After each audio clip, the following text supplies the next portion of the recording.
Ce samedi 16 septembre, Laurence Pio était l'invité d'Ophélie Meunier dans le podcast Confidentiel sur RTL. L'ancienne rédactrice en chef du magazine Closer a parlé de cette étrange obsession de la chanteuse québécoise qu'elle nourrit depuis des décennies. Céline Dion est pleine de secrets. En 2010, lorsqu'elle était enceinte de ses jumeaux, Eddie et Nelson, la chanteuse attendait également une fille. Malheureusement, le bébé n'a pas survécu.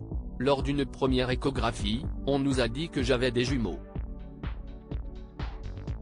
Puis à l'échographie suivante, les médecins semblaient inquiets.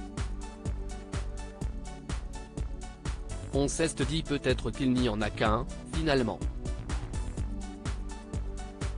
En fait, il y en avait un troisième, s'était-elle souvenue lors d'une entrevue avec Julia Snyder dans l'émission des nouvelles de Céline, en 2010. Et d'ajouter, son cœur s'est arrêté de battre 5 jours plus tard. Ce petit bébé a décidé de laisser la place aux deux autres. Et ça fait un choc. Au départ, je voulais juste être enceinte, mais maintenant, je resterai toujours avec cette interrogation. Moi qui souhaitais avoir une fille. Si est-il la raison pour laquelle la star qui se bat contre le syndrome de la personne raide, a dédié le morceau Les petits pieds de Léa en 2012 à cette fille qu'elle n'a jamais eue.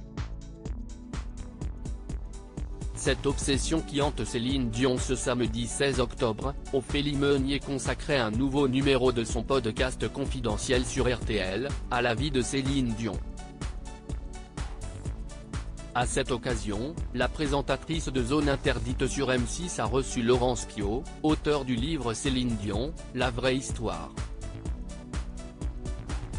Au cours de cet entretien, l'ancienne rédactrice en chef du magazine Closer a dévoilé une anecdote inédite concernant l'interprète de Love Again.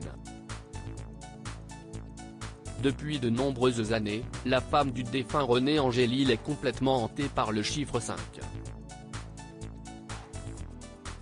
Les raisons sont multiples. L'invité d'Ophélie Meunier indique que son fils, René Charles, est né un 25 janvier et que ses jumeaux ont vu le jour le 3 octobre, donc 3 plus 2 est égal 5, précise-t-elle, avant d'ajouter que la star et son mari avaient pour habitude d'organiser une fête tous les 5 du mois, car c'était vraiment leur chiffre fétiche.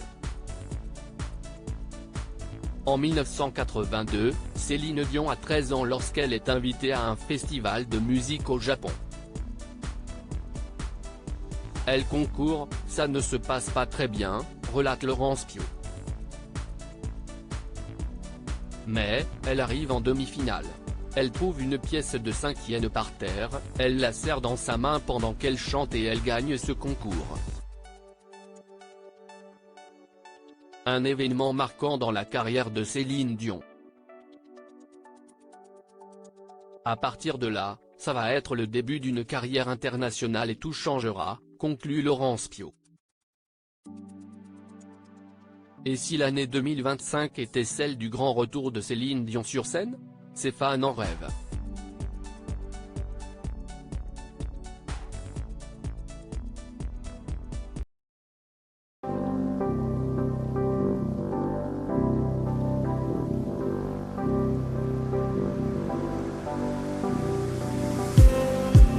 Just